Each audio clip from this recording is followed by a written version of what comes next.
Subhash Nagar 130వ division పరిధిలోని పలు ప్రాంతాలలో నిర్వహించిన డాక్టర్ బాబాసాహెబ్ అంబేద్కర్ 134వ జయంతి వేడుకలకు BRS party whip MLA KP Vivekanand ముఖ్య అతిథిగా హాజరై డాక్టర్ బిఆర్ అంబేద్కర్ కి నివాళులర్పించారు. ఈ సందర్భంగా BRS party whip MLA KP Vivekanand మాట్లాడుతూ నాడు సమాజంలో మూఢనమ్మకాలు, అసమానతలు, అస్పృశ్యత వంటి వాటితో తనకు ఎదురైన అవమానాలు భవిష్యత్తు తరాలకు జరగవద్దని ఎంతో ముందు చూపుతో రాజ్యాంగాన్ని రచించి సమాజంలోని అసమానతలను రూపుమాపిన గొప్ప మేధావి డాక్టర్ బాబాసాహెబ్ అంబేద్కర్ అని అన్నారు.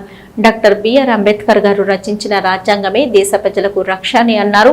అనంతరం సుభాష్ నగర్ పైప్లైన్ రోడ్లో షెడ్యూల్ కులాల హక్కుల పరిరక్షణ సమితి ఆధ్వర్యంలో నూతనంగా ఏర్పాటు చేసిన డాక్టర్ బాబాసాహెబ్ అంబేద్కర్ విగ్రహాన్ని ఎమ్మెల్యే ఆవిష్కరించారు. అనంతరం విగ్రహదాత పరశురాంని సాల్వతో సత్కరించారు. అదేవిధంగా doctor BR Ambedkar welfare association వద్ద నిర్వహించిన వేడుకలకు BRS party whip MLA KP Vivekanand ముఖ్య అతిథిగా హాజరై అంబేద్కర్ విగ్రహానికి పూలమాల వేసి నివాళులర్పించారు.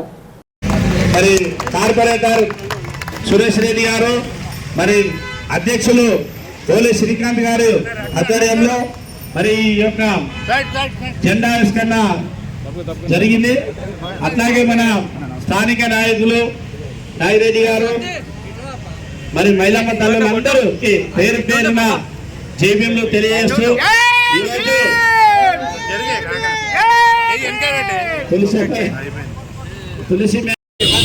ఈరోజు బాబాసాహెబ్ బిఆర్ అంబేద్కర్ గారి యొక్క జయంతి ఉత్సవాల సందర్భంగా మరి ఘనంగా ఈ ఉత్సవాలు జరుపుకుంటున్న సందర్భంగా అందరికీ కూడా పేరు పేరున నా హృదయపూర్వక శుభాకాంక్షలు.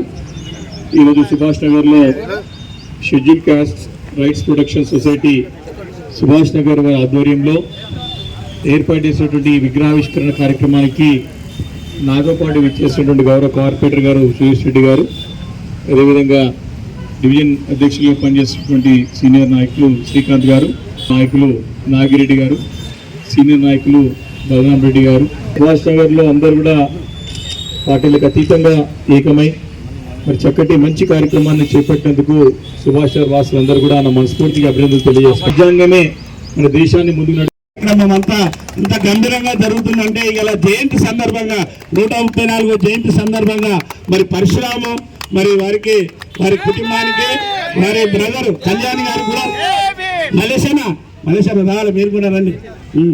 వాళ్ళు కూడా ఈ బృందం అందరూ ఒకసారి మీరు ఫోటో దిగాలి, కింద నిలబడండి బస్సు వాళ్ళందరికీ. ఓకే.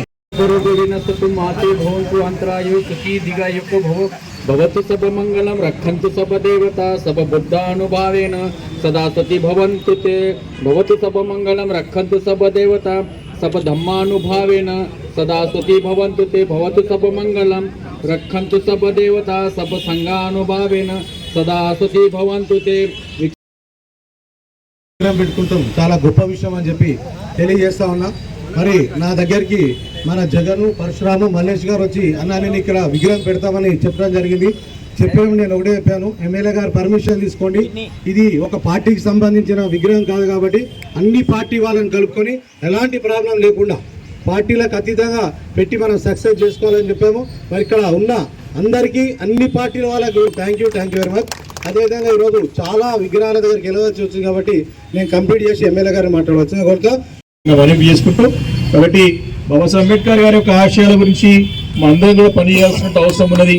బడుగు బలహీన వర్గాల ప్రజలతో పాటు మహిళలతో పాటు పీడిత ప్రజలు ఎవరైతే ఉన్నారో అందరి కూడా అండగా ఉన్నటువంటి మహానుభావుడు బాబాసాహెబ్ అంబేద్కర్. ఈరోజు సుభాష్ నగర్లో చక్కటి కార్యక్రమం. సుభాష్ నగర్ అంటే ఇక్కడ కూడా యావత్ భారతదేశం అంతా కూడా సుభాష్ నగర్లో ఉంటుంది. కాశ్మీర్ టు కన్యాకుమారి ఎన్ని రాష్ట్రాలు ఉంటారు.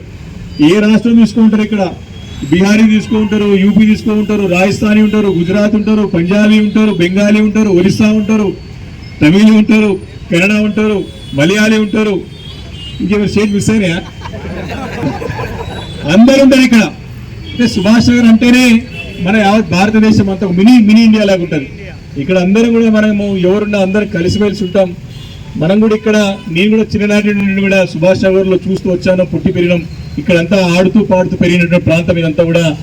ఎవరు దేశ నలుగురు ఎక్కడి నుంచి వచ్చినా అందరికి కూడా అండగా ఉండి ముందుకు నడిచాం తప్ప ఎక్కడ కూడా తారతమ్యము భేదభావాలు ఎప్పుడు చూపెట్టిన సంగతి మనం చేసుకుంటూ ఇదే ఒక ఐక్యమత్యంతో ఉండి కలిసిమెలిసి ఉండి మంచిగా అన్ని విషయాల్లో ముందు కొనసాగదామని చెప్పి మనవి చేసుకుంటూ మరి కార్యక్రమాన్ని ఇంత చక్కగా దిగ్విజయం చేసినందుకు మరి బస్ స్టాండ్ దగ్గర చాలా అందరూ పేరు ఎప్పుడు ఫీల్ కావద్దు, అందరికీ కూడా ఆనందం కట్టారు. ఆ కమిటీ లీడర్ నుంచి ధన్యవాదాలు తెలియజేసుకుంటూ సెలవు తీసుకుంటాను. జై భీమ్, జోహార్ బాబాసాహెబ్ బిఆర్ అంబేద్కర్, జోహార్ బాబాసాహెబ్ బిఆర్ అంబేద్కర్. ధన్యవాదాలు. Thank you.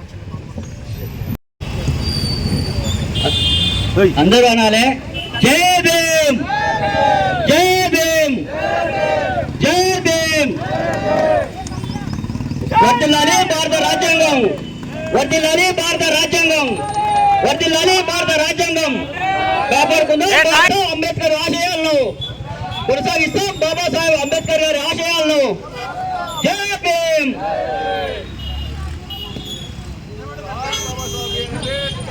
జోహార్ బాబాసాహెబ్ అంబేద్కర్ గారికి, జోహార్ బాబాసాహెబ్ అంబేద్కర్ గారికి. జై భీమ్, జై భీమ్. వర్ధిల్లాలి.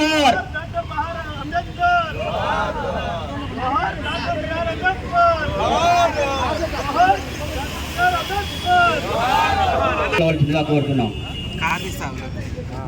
జై భీమ్. రావాలి తులసమ్మ గారు రత్న స్థాపించుకోవడం. మొన్ననే మన ఎమ్మెల్యే గారు ప్రతి సంవత్సరం ఈ మానేల ఏప్రిల్ మాసంలో మానేల ఉత్సవాలు జరుగుతున్న సమయంలో లెటర్ ఇస్తారు మనకు, మలేషానని చెప్పి లెటర్ ఇచ్చి ఆ విగ్రహాలు ఎక్కడెక్కడ ఉన్నాయో ఆ విగ్రహాలకు పెయింటింగ్, ఫ్లవర్ డెకరేషన్ జిహెచ్ఎంసీ ఆధ్వర్యంలో జరగాలని జోనల్ కమిషనర్ గారికి లెటర్ ఇస్తే నేను తీసుకుపోయి ఇస్తుంటా. దాని ఆధ్వర్యంలోనే లెటర్ ఇచ్చి విగ్రహాలకు అన్ని డెకరేషన్ ఇవన్నీ ఒకటి ఏర్పాటు చేయాలని నేను అన్నప్పుడు మనలో స్పందించి వెంటనే వాళ్ళ తమ్ముడితో మాట్లాడి వాళ్ళ తమ్ముడు ఇక్కడ ఉన్న స్థానిక నాయకులు అందరినీ కలుపుకొని వారిగా అందరినీ కలుపుకొని ఇక్కడ పరశురామ్ గారు ఈ విగ్రహాన్ని ప్రత్యేకమైన ధన్యవాదాలు. ఇప్పుడు సన్మానం మన ఎమ్మెల్యే గారు చేసిన తర్వాత ఎమ్మెల్యే గారు కార్పొరేషన్ ఏకైక అస్త్రం రాజ్యాంగం, అది మనకు బాబాసాహెబ్ అంబేద్కర్ అందించారు. కాబట్టి వారి పట్ల రోజు రోజుకి ఆదరణ కానీ భక్తి కానీ పెరుగుతూ వస్తూ ఉంది. అయితే కొన్ని అపోహలు అప్పుడప్పుడు సృష్టిస్తూ ఉంటారు, అక్కడక్కడ కనపడుతూ ఉంటుంది. బాబాసాహెబ్ అంబేద్కర్ గారు అనగానే కేవలం ఒకే వర్గానికి చెందిన వారు, ఒకే కులానికి ఒకే వారికి న్యాయం చేశారని చెప్పి చాలామంది మరి తప్పుడు ప్రచారం చేసే ప్రయత్నం కూడా కనపడుతూ ఉంటుంది. కానీ వాస్తవాల లోతులకు పోతే మరి నిజంగా మనము స్వేచ్ఛాయుత వాతావరణంలో బ్రతుకుతూ ఉన్నామంటే మరి బాబాసాహెబ్ అంబేద్కర్ గారు రచించిన రాజ్యాంగం ఆ రోజు దాంట్లో ప్రతి ఒక్కరికి కూడా అన్ని వర్గాల ప్రజలకి మరి అందరూ కూడా సమాన హక్కులు కల్పించినటువంటి ఘనత మరి బాబాసాహెబ్ అంబేద్కర్ గారికి దక్కుతుంది. కాబట్టి అందరూ కూడా స్వేచ్ఛాయుత వాతావరణంలో కలిసిమెలిసి ఉండగలుగుతున్నామని చెప్పి సందర్భంగా మనం చేస్తూ ఉన్నాం. ఈరోజు సమాజంలో సగభాగంగా ఉన్నటువంటి మహిళలు, మరి ఆ రోజు మహిళలు అంటే కేవలం ఇంటికే పరిమితం. మనం చూస్తూ ఉంటే గడిచిన 2 దశాబ్దాల క్రితం వరకు కూడా మహిళలు అప్పటి కూడా చైతన్యం రాలేదు. కానీ బాబాసాహెబ్ అంబేద్కర్ గారు ఆ రోజు ఆలోచన చేసి మహిళలకు కూడా సమానంగా హక్కులను ఆలోచన చేసి ఓటు హక్కు వద్దు అని చెప్పి వారిచ్చిన మహిళలకు కూడా ఓటు హక్కు ఉండాలని పోరాడి రాజ్యాంగంలో పొందపరిచిన ఘనత మరి మహానుభావుడు బాబాసాహెబ్ అంబేద్కర్కే దక్కుతుంది మనం చేస్తాం. కాబట్టి ఇలాంటి ఎన్నో అంశాలు ఉన్నాయి. వెళ్ళి